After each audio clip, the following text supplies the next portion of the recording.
What's up, guys? Welcome to Voicey here. This is your host that is still very sad about Mac Miller being dead, Captain Zach, and today's subreddit is r/EntitledParents. And also, check out Daily Dose of Reddit if you want more of me, because that's who's there. Daily Dose of Reddit. Check it out. Links are everywhere.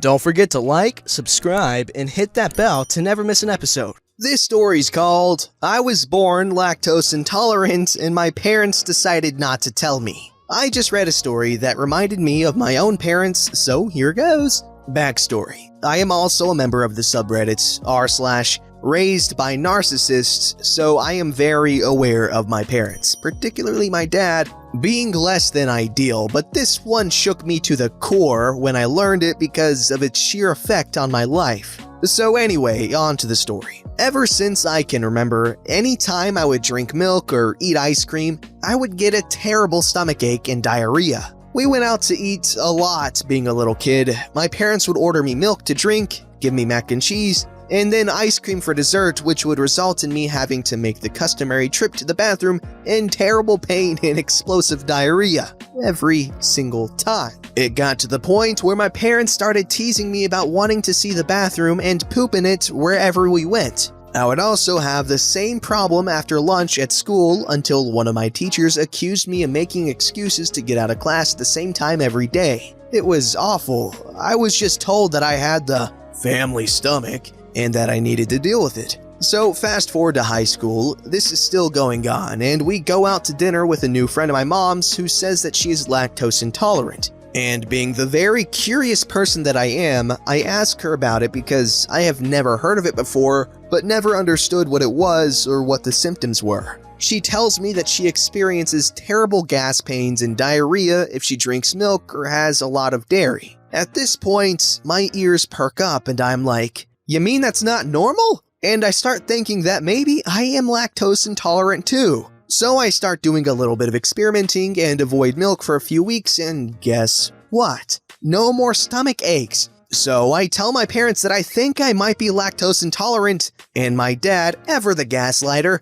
says, "No, you're not. You're just saying that for attention." So I go back to thinking that I am not lactose intolerant for the next several years and go back to having stomach problems. Fast forward again to college. I run into a few new people that are lactose intolerant, and being recently freed from the ironclad controlling nature of my father, I decided to actually research it for myself and do some experimenting again. So I researched and found that I have all of the classic symptoms of lactose intolerance and experiment by not just avoiding dairy, but actually going to the store and buying the lactose pills that help you digest lactose, and taking them anytime I drink milk or ate ice cream.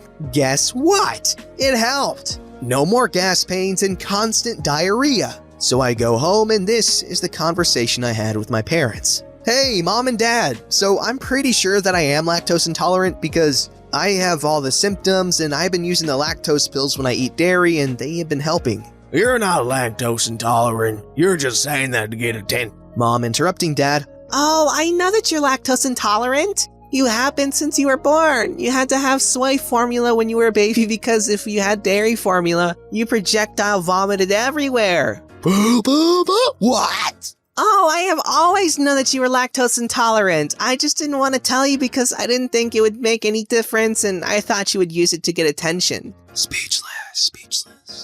I couldn't believe it. I had literally been lactose intolerant since birth. And they had never told me and just let me suffer. Here's the kicker though. After hearing from my mom that I was lactose intolerant from birth, my father wholeheartedly accepted it and even started bragging to other people that I was lactose intolerant and loudly asking if I wanted to drink the lactose-free milk that his friend's daughter was drinking because she's lactose intolerant too. My dad's behavior is and always will be very confusing to me, but I hope this was entertaining to read. Let me know if you want me to share more stories like this from my upbringing, as this was pretty cathartic. Thanks for reading this far. Yo, I think I might be on the same boat.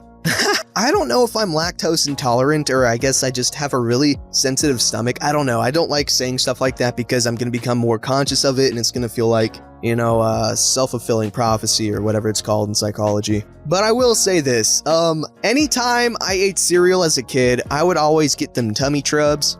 And anytime I have anything cheesy and But here's the thing, I don't care. While I'm not sure if I'm lactose intolerant 100%, because I don't really pay attention to bowel movement patterns, but I eat whatever I want, and kind of just accept that I might get some tummy trubs and, shoot some mad dookie water out or something. That was gross. I'm keeping that in though. But it wasn't like this conscious thing when I accept, I don't know, that I might have lactose intolerance or just a sensitive stomach in general. But it's just part of some things like, this food gave me quite an experience in the bathroom. I'm still gonna eat it because it tasted really good. I don't really consider the bathroom portion of meals. This story's called Woman Assumes I'm a Teen Mother When I'm Looking After My Niece. I Shut Her Down. So my cousin is in town for Christmas or New Year's, and she has the most adorable little girl. My cousin is in her mid-20s and married. She still has a few more days until she leaves, so she asked me if I wanted to spend more time with her and my niece by inviting me to a kids' museum play place. Her husband couldn't come because he wanted to do some work. Here's the cast. Me, a 17-year-old female. Cousin? My niece! Entitled mother? Kid. Entitled mother's 13-year-old daughter. Kid too! It's almost lunchtime, so my cousin goes to order us some food. My niece isn't very good in lines or at waiting in general, so she and I head over to this toddler's play area to pass the time. She immediately goes to the slide and I follow. I start to help her walk up the stairs to the slide. At this point, Entitled Mother and her family walked over because Kid 2 wanted to go on the slide as well. Entitled Mother takes one look at me and my niece and says this. Kid, this is what happens when you aren't responsible. You'll end up like her, gesturing to me, a single teen mom. You won't be able to go to college because of the kid, and then your dating life will be in the dumps because of the kid. I wouldn't want to be her.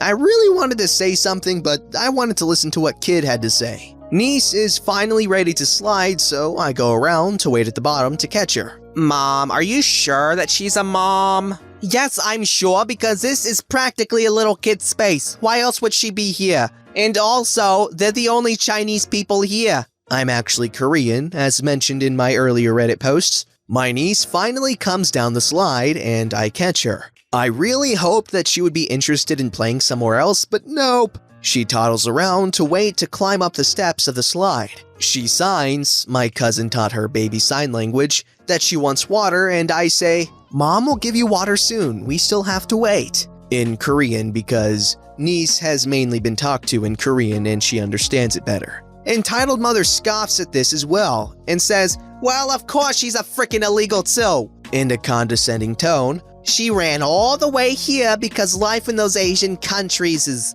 crap. What? Did they censor crap? As Kid 2 went down the slide, Entitled Mother kept looking at me in disgust, and Kid looked at me sympathetically. I sigh because I can't really keep my mouth shut in situations like these. First of all, this is my niece. I'm here because it would be irresponsible to let her play by herself, and her mom, my cousin, is ordering lunch for us. I help my niece up the last step of the slide and run to the end of the slide to catch her again. Second of all, single teen moms can make it work. I've seen news stories of some who did manage to go to college, and there are many others who couldn't but are thriving now. Third of all, I was born and raised here. I am talking to my niece in Korean because she understands Korean better than English. I catch niece after she slides down and put her on my hip. I see cousin waving me over to come and eat. I have also been accepted into a few colleges already, so please don't assume things about people just by first glance.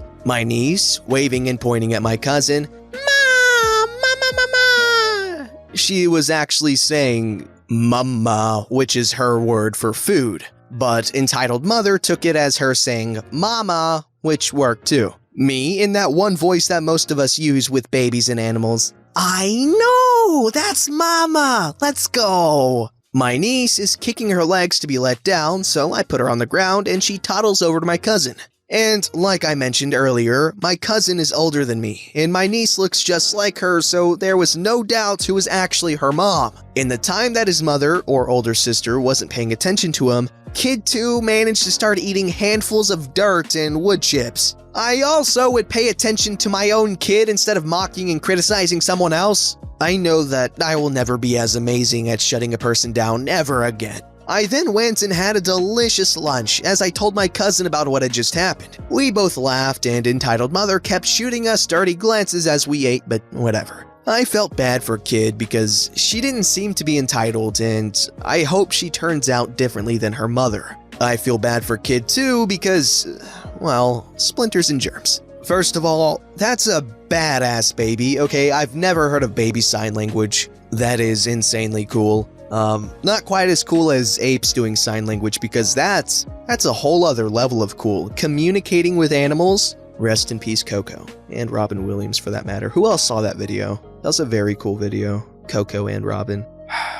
Alright, and I have a story from Petty Revenge. A lady almost hit the front of my car trying to pull into a parking spot I was turning into, so I just sat there. So I'm at Costco in need of dog food, and it's ridiculously busy for Monday. Barely any parking spots until I spot one at the end of the lot. I make my way down the aisle and am about to turn into the parking spot when a lady runs over the curb and almost hits me to take the spot. Thankfully, I tapped my brakes in time or she would have taken my bumper off. I look up and she is shaking her head and wagging her finger in a no motion at me. What is that? I was like, okay, I'll just wait for her to back up since I'm obviously turning into the spot. She doesn't. My girlfriend is with me and was pissed that lady wasn't budging. I gave her my Costco card and just sat in the aisle in a face-off with this lady. She goes inside, gets the dog food, comes back out, and loads up the car. She then pushes the cart into the spot we were waiting for and hops in the car.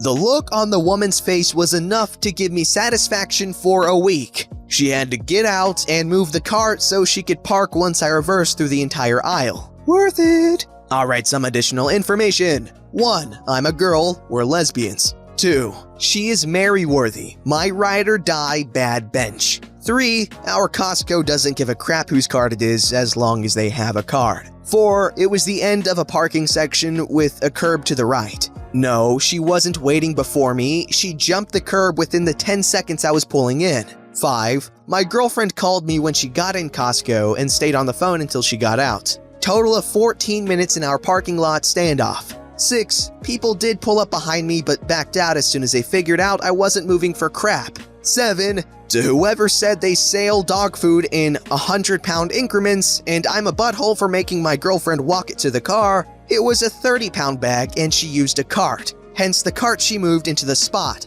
8. Thanks for the gold! Well, if that isn't petty, I don't know what is. Beautiful story, beautiful execution of your petty revenge. Keep it coming. Don't forget to like, subscribe, and hit that bell to never miss an episode.